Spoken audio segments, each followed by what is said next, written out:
Hi everyone, आज ये 26 जून 2026 के इम्पोर्टेंट करंट अफेयर को डिस्कस करते हैं। So let's get started without any further delay. प्रश्न संख्या 1 से स्टार्ट करते हैं। टॉप 500 लिस्ट में दुनिया का सबसे तेज सुपर कंप्यूटर कौन बन गया है? तो लाइन शाइन बन गया है। लाइन शाइन चीन का है और यह दुनिया का सबसे सुपर तेज कंप्यूटर बन गया है टॉप 500 लिस्ट में। यह लिस्ट हैम्बर्ग जर्मनी जारी करता है। चीन के लाइन शाइन ने अमेरिका के एल कैप्टन को पीछे छोड़ दिया, तो ये भी आपको ध्यान में रखना है। लाइन शाइन की क्षमता की बात करते हैं तो इसकी क्षमता 2.198 एक्जाफ्लॉप्स है। भारत के सुपर कंप्यूटर एरावत की बात करते हैं तो इस लिस्ट में 211वें स्थान पे है। भारत का पहला सुपर कंप्यूटर परम 8000 था, तो ये भी आपको ध्यान में रखना है। यहाँ पे आप देख सकते हैं वर्ल्ड का फास्टेस्ट सुपर कंप्यूटर चाइना का लाइन शाइन है। इसने अमेरिका को ओवरटेक कर दिया टॉप 500 रैंकिंग में। नेक्स्ट क्वेश्चन में आते हैं। कैलाश मानसरोवर यात्रा का पहला जत्था किस दर्रे से चीन में दाखिल हुआ है? नाथुला दर्रा सिक्किम से पहला जत्था चीन में दाखिल हुआ है मानसरोवर कैलाश यात्रा के लिए। सिक्किम की बात करते हैं तो सिक्किम के राज्यपाल ओम प्रकाश है। इन्होंने 44 तीर्थयात्रियों के पहले जत्थे को हरी झंडी दिखा दी है। कैलाश मानसरोवर की बात करते हैं तो यह चीन में स्थित है, जिसे बौद्ध धर्म में मेरू पर्वत भी कहा जाता है, तो ये भी आपको ध्यान में रखना है। भारत से यहाँ जाने के दो मुख्य रास्ते हैं। पहला उत्तराखंड का लिपुलेख दर्रा और दूसरा सिक्किम का नाथुला दर्रा है, तो ये भी आपको ध्यान में रखना है। तो लिपुलेख दर्रा कहाँ पे है? उत्तराखंड में। नाथुला दर्रा कहाँ पे है? सिक्किम में, तो ये भी आपको ध्यान में रखना है। नेक्स्ट क्वेश्चन में आ जाते हैं। सर्जरी के जनक ऋषि सुश्रुत की कांस्य प्रतिमा का अनावरण कहाँ पे किया गया है? स्कॉटलैंड की कैपिटल एडिनबर्ग में किया गया है, तो ये भी आपको ध्यान में रखना है। यह प्रतिमा रॉयल कॉलेज ऑफ सर्जन में स्थापित की गई है, जो विश्व का सबसे पुराना सर्जिकल कॉलेज है। प्रतिमा के वजन की बात करते हैं तो 90 केजी का है। ऋषि सुश्रुत ने सुश्रुत संहिता लिखी थी, जिसे शल्य चिकित्सा का सबसे पुराना ज्ञात ग्रंथ माना जाता है, तो ये भी आपको ध्यान में रखना है। जब हम बात कर रहे हैं स्कॉटलैंड की, तो स्कॉटलैंड जो है यूनाइटेड किंगडम ऑफ ब्रिटेन का एक देश है और इसका कैपिटल एडिनबर्ग में है, तो ये भी आपको ध्यान में रखना है। यूनाइटेड किंगडम ऑफ ब्रिटिश में आपका England, Wales, northern island, Scotland शामिल है, तो ये भी आपको ध्यान में रखना है। नेक्स्ट क्वेश्चन में आते हैं। तमिलनाडु विधानसभा ने किस बांध के विरोध में प्रस्ताव पारित किया है? तो मेकेदातु बांध के विरोध में तमिलनाडु विधानसभा ने विरोध प्रस्ताव पारित किया है। मेकेदातु बांध की बात करते हैं तो यह डैम कावेरी नदी पर कर्नाटक सरकार द्वारा बनाने का प्रस्ताव है। तमिलनाडु के मुख्यमंत्री जोसेफ विजय ने इसे विरोध के प्रस्ताव में पेश किया है, क्योंकि इससे तमिलनाडु में डेजर्ट बनने का खतरा है। अब हम बात कर रहे हैं कावेरी नदी की, तो इसका उद्गम जो है कर्नाटक के ब्रह्मागिरी पहाड़ी से कोडगु जिले से होता है। और कावेरी नदी की सहायक नदियों को भी आपको ध्यान में रखना है, जिसमें हेमवती, काबनी, अर्कावती, भवानी है, तो ये भी आपको ध्यान में रखना है। यहाँ पे आप देख सकते हैं कि जो कावेरी रिवर है आपका ब्रह्मागिरी हिल से निकलती है, और यहाँ पे कुछ इंपॉर्टेंट ट्रिब्यूटरीज को भी आपको ध्यान में रखना है, जिसमें हेमावती, शिमशा, अर्कावती, लक्ष्मण तीर्थ, काबिनी, स्वर्णावती, भावनी, नोएल, अमरावती, ये कुछ इंपॉर्टेंट ट्रिब्यूटरीज है, तो ये भी आपको ध्यान में रखना है। फिर से एक बार ट्रिब्यूटरीज को बता देता हूँ, जिसमें हेमावती, शिमशा, अर्कावती है, लक्ष्मण तीर्थ, काबिनी, स्वर्णावती, भवानी, नोएल, अमरावती है। तो these are the some important tributaries of Kaveri, you have to keep in mind that. Okay, next question में आते हैं। फीफा ने हाल ही में किस फुटबॉल एसोसिएशन को सस्पेंड कर दिया है? तो ऑल नेपाल फुटबॉल एसोसिएशन को फीफा ने हाल ही में सस्पेंड कर दिया है। हम बात कर रहे हैं ऑल नेपाल फुटबॉल एसोसिएशन की, तो इसका कारण क्या है? कामकाज के नियमों का उल्लंघन और बाहरी हस्तक्षेप के कारण ऑल नेपाल फुटबॉल एसोसिएशन को फीफा ने सस्पेंड कर दिया है। फीफा की बात कर रहे हैं तो फीफा की स्थापना 1904 में हुई थी और इसका मुख्यालय जूरिक, स्विट्जरलैंड में, तो ये भी आपको ध्यान में रखना है।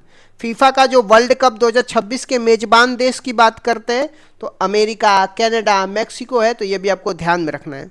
नेक्स्ट क्वेश्चन में आ जाते हैं। संविधान हत्या दिवस कब मनाया गया है? 25 जून को संविधान हत्या दिवस मनाया गया है।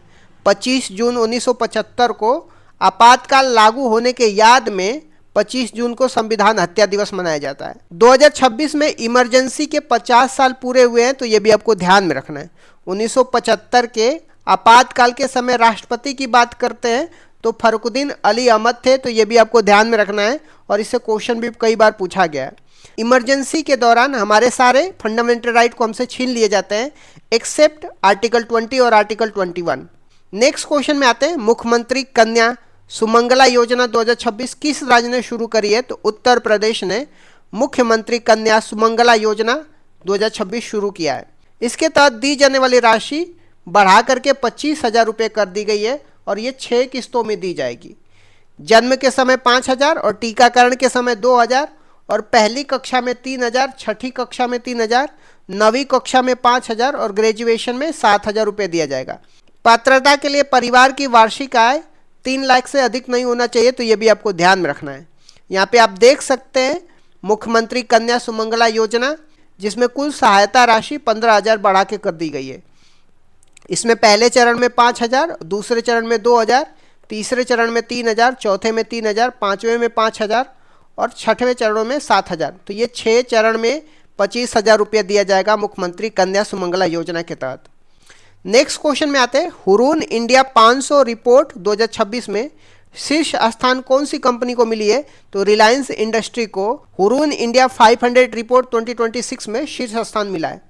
दूसरे स्थान पे HDFC और तीसरे स्थान पे भारतीय एयरटेल रही है, तो ये भी आपको ध्यान रखना है।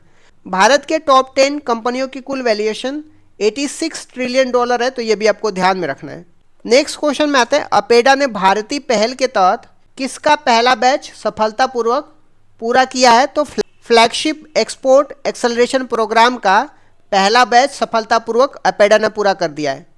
इसका उद्देश्य कृषि उत्पादों जैसे जर्दालू, आम, मिलेट्स हो गया, इसको निर्यात को बढ़ावा देना है। भारत का लक्ष्य 2030 तक निर्यात को $50 बिलियन तक पहुंचाना।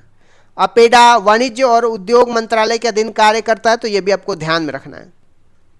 यहाँ पे हम बात करते हैं अपेडा की, तो इसका फुल फॉर्म भी आपको ध्यान में रखना है, agricultural and process food product export development authority है। इसको मिनिस्ट्री ऑफ कॉमर्स के तहत agriculture and process food product export authority act 1985 के तहत बनाया जाता है।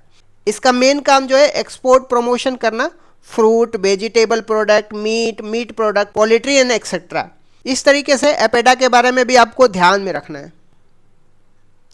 नेक्स्ट क्वेश्चन में आते हैं, नागरिक उड्डयन मंत्रालय द्वारा शुरू किया गया एयर सुविधा 2.0 पोर्टल का क्या उद्देश्य है? तो भारत में प्रवेश बिंदुओं पर इबोला हेल्थ स्क्रीनिंग करना एयर सुविधा 2.0 पोर्टल का लक्ष्य है। उड्डयन मंत्रालय की बात करते हैं तो इसके मंत्री राम मोहन नायडू हैं, तो ये भी आपको ध्यान में रखना है। यह विशेष रूप से अफ्रीका, खास करके कांगो या युगांडा से आने वाले यात्रियों के लिए यह सुविधाएं हैं। यह एक कॉन्टैक्टलेस और सेल्फ डिक्लेरेशन पोर्टल है, तो ये भी आपको ध्यान में रखना है। यहाँ पे आप देख सकते हैं भारत सरकार ने इबोला वायरस के बढ़ते खतरे को देखते हुए इंटरनेशनल पैसेंजर हेल्थ मॉनिटरिंग को और मजबूत बनाने का फैसला लिया है। इसलिए उड्डयन मंत्रालय ने एयर सुविधा 2.0 लॉन्च किया है। नेक्स्ट क्वेश्चन में आते हैं, हाल ही में किस देश ने भूकंप के कारण इमरजेंसी घोषित की है? तो वेनेजुएला ने भूकंप के कारण इमरजेंसी घोषित की है। यहाँ पे 7.2 और 7.5 तीव्रता के लगातार 2 भूकंप आए हैं। यहाँ पे बड़े पैमाने पर जनधन की हानि के कारण देश में आपातकाल लगाया गया, तो ये भी आपको ध्यान में रखना है। वेनेजुएला की बात करते हैं तो वेनेजुएला की कैपिटल कराकस है और इसकी बॉर्डरिंग कंट्री को भी आपको ध्यान में रखना है, जिसमें गुआना, ब्राज़ील, कोलंबिया है, तो ये भी आपको ध्यान में रखना है। वेनेजुएला में कुछ इंपॉर्टेंट माउंटेन भी है, जैसे एंडीज माउंटेन है, तो ये भी आपको ध्यान में रखना है। यहाँ पे एक इंपॉर्टेंट रिवर भी है, तो वो भी आपको ध्यान में रखना है, ओरिनाको रिवर है, तो ये भी आपको ध्यान में रखना है। इस वेनेजुएला से रिलेटेड एक क्वेश्चन भी पूछा गया था यूपीएससी 2024 में। यहाँ पे पहला स्टेटमेंट है कि वेनेजुएला में इकोनॉमिक क्राइसिस की वजह से मास माइग्रेशन हो रहा है और वेनेजुएला ने इसको सक्सेसफुली रोक लिया है, तो ये ऑप्शन गलत है इसमें। और दूसरा ऑप्शन था वेनेजुएला जो है वर्ल्ड का लार्जेस्ट ऑयल रिजर्व है, तो ये सही बात है, तो इसका राइट आंसर डी होगा, क्योंकि वेनेजुएला में इकोनॉमिक क्राइसिस की वजह से लगभग 7 मिलियन लोगों का मास माइग्रेशन हुआ है, तो ये भी आपको ध्यान में रखना है।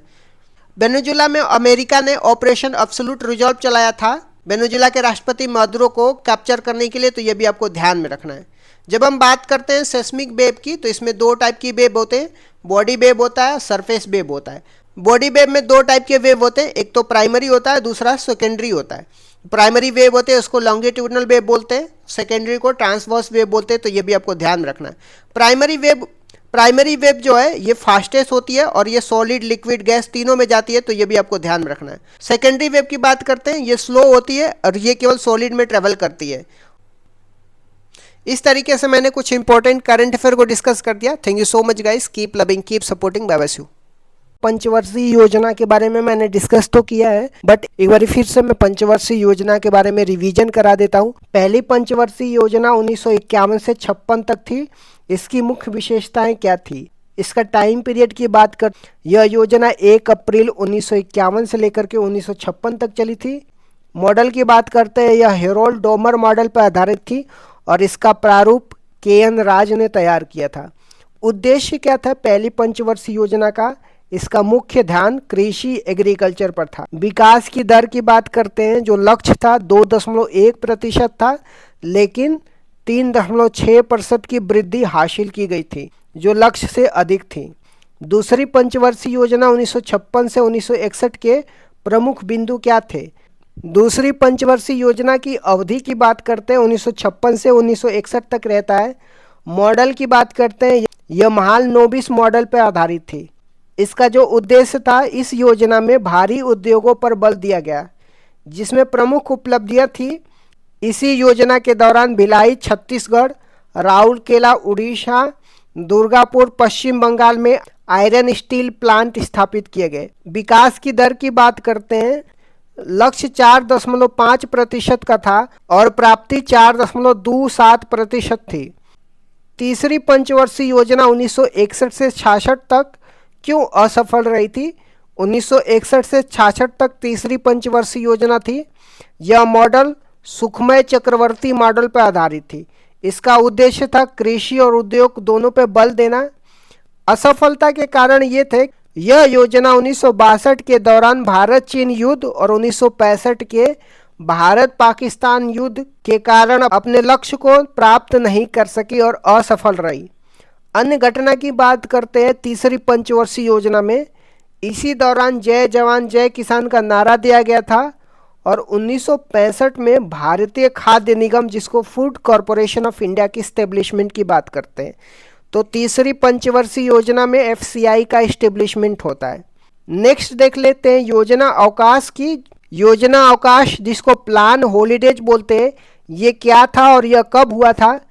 तीसरी पंचवर्षीय योजना की असफलता के बाद 1966 से लेकर के 1969 तक 3 वर्षों के लिए कोई पंचवर्षीय योजना नहीं बनाई गई। इसे योजना अवकाश कहा जाता है। इसी दौरान एक एक वर्ष की योजना शुरू की गई थी। खाद्यान्न में आत्मनिर्भरता के लिए हरित क्रांति, जिसको ग्रीन रेवोल्यूशन की शुरुआत की गई थी। चौथी पंचवर्षीय योजना 1969 से 1974 की मुख्य बातें क्या थी? तो इसका टाइम पीरियड की बात करते हैं, 1969 से लेकर के 1974 तक थी। यह मॉडल अशोक रुद्र मॉडल पर आधारित थी और इसका प्रारूप डी.आर. गॉडगिल ने तैयार किया था। उद्देश्य की बात करते हैं, इसका लक्ष्य स्थिरता के साथ आर्थिक विकास करना, डेवलपमेंट विथ स्टेबिलिटी था। प्रमुख घटनाएं की बात करते हैं, तो चौथी पंचवर्षीय योजना में 1969 में 14 बैंकों का राष्ट्रीयकरण किया गया था। ये पहली बात हो गई। इसके बाद 1971 में भारत पाकिस्तान का युद्ध हुआ और 1974 में पहला परमाणु परीक्षण ऑपरेशन स्माइलिंग बुद्धा पोखरण में किया गया था। पांचवी पंचवर्षीय योजना 1974 से 1978 क्यों अद्वितीय थी? यह भारत का एकमात्र ऐसी योजना है जो अपने निर्धारित समय 5 वर्ष से पहले केवल 4 वर्षों में ही समाप्त हो गई। 1974 से लेकर 1978 तक ही रही थी। यह डीपी दर मॉडल पर आधारित थी और इसका मुख्य लक्ष्य गरीबी उन्मूलन था। रोलिंग प्लान 1978 से 1980 तक क्या था? 1978 में सरकार बदलने के बाद मोरारजी देसाई की जनता पार्टी सरकार ने पंचवर्षीय योजना को समाप्त कर रोलिंग प्लान शुरू किया था। विश्व में इसके जनक डॉक्टर गुरनार मिर्डर थे। उनकी पुस्तक एशियन ड्रामा में इसका उल्लेख है और भारत में इसे लक्कड़वाला ने लागू किया था। छठवीं पंचवर्षीय योजना 1980 से 1985 के दौरान क्या महत्वपूर्ण घटनाएं हुई थी? यह मॉडल आगात निर्गत मॉडल पर आधारित था, जिसको इनपुट आउटपुट मॉडल बोला जाता है। इसका उद्देश्य रोजगार सृजन और गरीबी उन्मूलन था। प्रमुख घटनाएं की बात करते हैं तो छठवीं पंचवर्षीय योजना में नाबार्ड की एस्टेब्लिशमेंट किया जाता है 1982 में। 6 और बैंकों का राष्ट्रीयकरण किया जाता है 1980 में। ऑपरेशन ब्लू स्टार और ऑपरेशन मेघदूत 1984 में चलाया जाता है। ऑपरेशन मेघदूत सियाचिन पर कब्जा करने के लिए। 7वीं पंचवर्षीय योजना 1985 से लेकर के 1990 तक क्या नारा था? इस योजना का प्रसिद्ध नारा रोटी रोजी और उत्पादकता या भोजन काम और उत्पादकता था। इसी योजना के दौरान 1988 में सेबी की स्थापना होती है, जिसको security and exchange board of India बोलते हैं। एलपीजी सुधार कब और क्यों अपनाए गए थे? 1990 से 92 के योजना अवकाश के दौरान 1991 में भारत में विदेशी मुद्रा भंडार का संकट उत्पन्न हो गया था। उस समय प्रधानमंत्री पीवी नरसिम्हा राव और वित्त मंत्री डॉक्टर मनमोहन सिंह थे। इस संकट से निपटने के लिए 1991 में नई आर्थिक नीति अपनाई गई थी, जिसे एलपीजी सुधार कहा गया था। जो न्यू इकोनॉमी पॉलिसी अपनाई गई थी, जिसमें उदारीकरण, निजीकरण या वैश्वीकरण की बात की जाती है। 8वीं पंचवर्षीय योजना 1992 से 1997 का मुख्य फोकस क्या था? तो यह model John W Miller model पर आधारित थी। इसका मुख्य बल मानव संसाधन विकास था, जो 1990 में आए एचडीआई मानव विकास सूचांक की अवधारणा से प्रेरित था।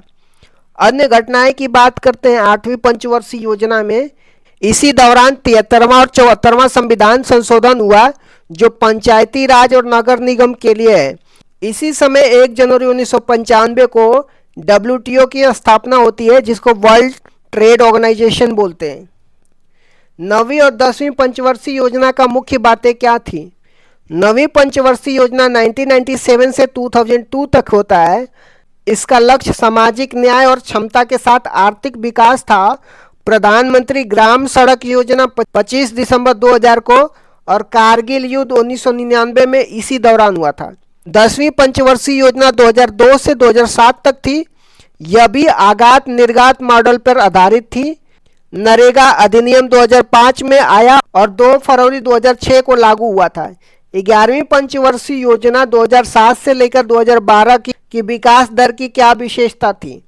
इसका लक्ष्य तीव्र और समावेशी विकास, जिसको रैपिड एंड इंक्लूसिव डेवलपमेंट था। इसमें 8% की विकास दर हासिल की गई थी, जो सभी पंचवर्षीय योजनाओं में अब तक की सबसे ज़्यादा थी। शिक्षा का अधिकार राइट टू एजुकेशन एक्ट 2009 इसी दौरान आया था। 12वीं पंचवर्षीय योजना 2012 से 2017 का लक्ष्य क्या था? यह अंतिम पंचवर्षीय योजना था, जो 2012 से 2017 तक चला था। इसका लक्ष्य तीव्र, सतत और अधिक समावेशी विकास, जिसको rapid sustainable and inclusive development था। इसमें कृषि के लिए 4% और प्रजनन दर को 2.1%, जिसको प्रतिस्थापन दर बोलते हैं, पर लाने का लक्ष्य रखा गया था। भारतीय संविधान के प्रमुख संशोधन और उसके प्रावधान के बारे में देखने वाले हैं। पहला संविधान संशोधन कब हुआ था? 1951 में हुआ था। संविधान में 9वीं अनुसूची जोड़ी गई थी, जिसका संबंध भूमि सुधार से है। अनुच्छेद 15 क्लॉज 4 भी जोड़ा गया, जो सामाजिक और शैक्षिक रूप से पिछड़े वर्गों के लिए आरक्षण का प्रावधान करता है। 7वां संविधान संशोधन 1956 में राज्य पुनर्गठन से संबंधित है। यह प्रावधान किया गया कि 2 या 2 से अधिक राज्यों के लिए एक राज्यपाल हो सकता है। इस समय भारत में 14 राज्य और 6 केंद्र शासित प्रदेश थे। फजल अली कमीशन का गठन 1953 में इसी उद्देश्य से हुआ था। 15वां संविधान संशोधन 1963 में हुआ था। हाई कोर्ट के न्यायाधीशों की सेवानिवृत्ति की आयु 60 से बढ़ाकर के 62 कर दिया गया था। 21वां संविधान संशोधन 1967 में हुआ था। इस संविधान संशोधन से संविधान की 8वीं अनुसूची में 15वीं भाषा के रूप में सिंधी भाषा को जोड़ा गया और मूल संविधान में 14 भाषाएं थी, अब जाकर के 22 भाषाएं हैं। 24वां संविधान संशोधन 1971 में हुआ था। इंदिरा गांधी के कार्यकाल में संसद को संविधान संशोधन की असीमित शक्तियां प्रदान की गई थी। हालांकि इसके बाद केशवानंद भारती केस 1973 में सुप्रीम कोर्ट ने स्पष्ट किया कि संसद की यह शक्ति असीमित नहीं है, बल्कि सीमित है और इस संविधान के मूल ढांचा को नहीं बदल सकती है। 26वां संविधान संशोधन 1971 की बात करते हैं। राजाओं को दिए जाने वाला प्रीवी पर्स को समाप्त कर दिया गया, जो देशी रियासतों के एकीकरण के बदले में दी जाने वाली एक बड़ी राशि थी। 36वां संविधान संशोधन 1975 में सिक्किम को भारत का पूर्ण राज्य बनाया गया और ये भारत का 22वां राज्य सिक्किम बन के आया था। 42वां संविधान संशोधन 1976 की बात करते हैं। इसे मिनी कॉन्स्टिट्यूशन या लघु संविधान कहा जाता है। 42वां संविधान में प्रस्तावना में संशोधन किया गया, इसमें समाजवाद, पंथ निरपेक्ष, अखंडता शब्द जोड़े गए और प्रस्तावना में अब तक ये एकमात्र संशोधन रहे। 42वां संविधान संशोधन में फंडामेंटल ड्यूटी जोड़ी गई थी, जो भाग 4A में अनुच्छेद 51A को जोड़ा गया था, जिसमें मौलिक कर्तव्य शामिल थे। यह सरदार स्वर्ण सिंह समिति की सिफारिश पे फंडामेंटल ड्यूटी, जिसको मौलिक कर्तव्य बोलते हैं, इसको जोड़ा गया था। 42वां संविधान संशोधन में राज्य सूची से समवर्ती सूची में विषयों को हस्तांतरण किया गया, जिसमें 5 से वन, वन्य जीव, मापतोल, न्याय प्रशासन और शिक्षा को राज्य सूची से समवर्ती सूची में स्थानांतरित किया गया। नए अनुच्छेद आर्टिकल 39A जो निःशुल्क कानूनी सहायता की बात करता है, आर्टिकल 48A जो पर्यावरण संरक्षण की बात किया जाता है, ये भी 42वां संविधान संशोधन में जोड़ा जाता है। 44वां संविधान संशोधन 1978 की बात करते हैं। ये मोरारजी देसाई के कार्यकाल में हुआ था। इसमें संपत्ति के अधिकार में बदलाव किए जाते हैं। संपत्ति के अधिकार को मौलिक अधिकार की सूची से हटा करके इसे कानूनी अधिकार, जिसको लीगल राइट बनाया गया, जो अब अनुच्छेद 300A में है। पहले संपत्ति का अधिकार अनुच्छेद 31 में था। राष्ट्रीय आपातकाल, नेशनल इमरजेंसी की बात करते हैं। इसमें राष्ट्रीय आपातकाल के लिए आंतरिक अशांति के स्थान पे सशस्त्र विद्रोह शब्द का प्रयोग किया गया। राष्ट्रीय आपातकाल लगने के लिए कैबिनेट की लिखित अनुमति को अनिवार्य किया गया। संविधान में कैबिनेट शब्द की पहली बार उल्लेख इसी संशोधन में हुआ था। आ जाते हैं 52वां संविधान संशोधन की बात करते हैं, जो 1985 में हुआ था। राजीव गांधी के कार्यकाल में दल बदल विरोधी कानून आया था, जिसको एंटी डिफेक्शन लॉ बोलते हैं। संविधान में 10वीं सूची जोड़ी गई, जिसका उद्देश्य दल बदल को रोकना था। आ जाते हैं 61वें संविधान संशोधन, जो 1989 में हुआ था। यह राजीव गांधी के कार्यकाल में मतदान की आयु 21 वर्ष से घटा करके 18 वर्ष कर दी गई थी। अब आ जाते हैं 73वां संविधान संशोधन 1992 में। पंचायती राज व्यवस्था या ग्रामीण स्थानीय स्वशासन से संबंधित है। संविधान के भाग 9 और 11वीं अनुसूची जोड़ी गई, जो पंचायती राज से संबंधित है। भाग 9 में अनुच्छेद 243 से लेकर के 243O शामिल किया गया। 24 अप्रैल 1993 से इसको लागू किया गया। 74वां संविधान संशोधन 1992 की बात करते हैं। ये शहरी स्थानीय स्वशासन की बात करता है, जिसमें नगर पालिका, नगर निकाय से संबंधित है। संविधान में भाग 9A और 12वीं अनुसूची जोड़ी गई। 12वीं अनुसूची में टोटल 18 विषय हैं। आ जाते हैं 86वें संविधान संशोधन 2002 की बात करते हैं। 6 से 14 वर्ष के बच्चों के लिए अनिवार्य और मुफ्त शिक्षा का प्रावधान किया गया। अनुच्छेद 21A जोड़ा गया, जिसके तहत शिक्षा का अधिकार एक मौलिक अधिकार बन गया। अनुच्छेद 51A क्लॉज के रूप में 11वां मौलिक कर्तव्य भी जोड़ा गया था। आ जाते हैं 89वां संविधान संशोधन 2003 की बात करते हैं। अनुच्छेद 338A को जोड़ा गया, जिसमें राष्ट्रीय अनुसूचित जनजाति आयोग, जिसको national commission for scheduled tribe का उल्लेख है। अनुच्छेद 338 में राष्ट्रीय अनुसूचित जाति का उल्लेख किया गया है। 91वां संविधान संशोधन 2003 की बात करते हैं। मंत्रिपरिषद के आकार को सीमित किया गया। इसके अनुसार कुल लोकसभा सदस्यों के 15% से अधिक मंत्री नहीं हो सकते। आ जाते हैं 92वां संविधान संशोधन 2003 की बात करते हैं। 8वीं अनुसूची में 4 भाषाएं जोड़ी जाती है, जो बोडो, डोंगरी, संथाली और मैथिली होती है। 97वां संविधान संशोधन 2011 में सहकारी समिति से संबंधित है। संविधान के भाग 9B अनुच्छेद 43B और अनुच्छेद 19 क्लॉज 1 क्लॉज C में सहकारी समिति शब्द जोड़ा गया। 99वां संविधान संशोधन 2014 की बात करते हैं। यह एक ऐसा संविधान संशोधन था जिसमें सुप्रीम कोर्ट ने असंवैधानिक करार दिया था। यह राष्ट्रीय न्यायिक नियुक्ति, जिसको नेशनल जुडिशरी अपॉइंटमेंट कमीशन के निर्माण की बात करता है, जिसका उद्देश्य कॉलेजियम पद्धति को बदलना था। आ जाते हैं 100वां संविधान संशोधन 2015 की बात करते हैं। भारत और बांग्लादेश के बीच में 3 बीघा कॉरिडोर जमीन के आदान प्रदान से संबंधित है।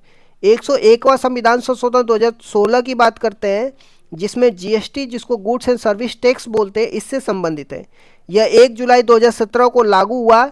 विजय केलकर समिति के सिफारिश पर यह आया था। संविधान में अनुच्छेद 246 ए जीएसटी का उल्लेख है और अनुच्छेद 279 ए जो जीएसटी काउंसिल का उल्लेख जिसका प्रमुख भारत के वित्त मंत्री होता है, ये सब जोड़ा गया। 102वां संविधान संशोधन 2018 की बात करते हैं। इसमें आर्टिकल 338 बी जोड़ा गया जिसमें राष्ट्रीय पिछड़ा वर्ग आयोग की बात करता है। इसमें यह निर्धारित किया गया कि कौन सी जाति पिछड़ा वर्ग में आएगी और यह अधिकार केंद्र सरकार का होगा। आ जाते हैं 103वां संविधान संशोधन 2019 की, जो आर्थिक रूप से कमजोर वर्ग जिसको इकोनॉमिकली वीकर सेक्शन बोलते हैं 10% आरक्षण की बात किया जाता है। संविधान में अनुच्छेद 15 क्लॉज 6 संस्थाओं में प्रवेश के लिए आरक्षण और अनुच्छेद 16 क्लॉज 6 सरकारी नौकरियों में आरक्षण की बात किया जाता है। आ जाते हैं 104वां संविधान संशोधन 2019 की, जिसमें लोकसभा और विधानसभा में एंग्लो इंडियन के लिए आरक्षित सीटों को समाप्त कर दिया गया। अनुसूचित जाति अनुसूचित जनजाति के लिए आरक्षण को 10 साल के लिए क्या कर दिया गया, बढ़ा दिया गया। आ जाते हैं 105वां संविधान संशोधन 2021 की। यह 102वें संविधान संशोधन में संशोधन करता है। यह राज्य सरकारों को यह अधिकार देता है कि वो अपनी स्वयं की राज्य सूची में शामिल की जाने वाली पिछड़े वर्गों की जातियों की पहचान कर सके, जो शक्ति 102वें संविधान संशोधन में केंद्र के पास दी गई थी। राष्ट्रपति ने 18 अगस्त 2021 को इस पर हस्ताक्षर कर दिया था। आ जाते हैं 106वां संविधान संशोधन 2023 की। इसे नारी शक्ति वंदनम अधिनियम के नाम से भी जाना जाता है। यह 128वां विधेयक था। इसका उद्देश्य लोकसभा और विधानसभा में महिलाओं को 33% आरक्षण प्रदान करना है।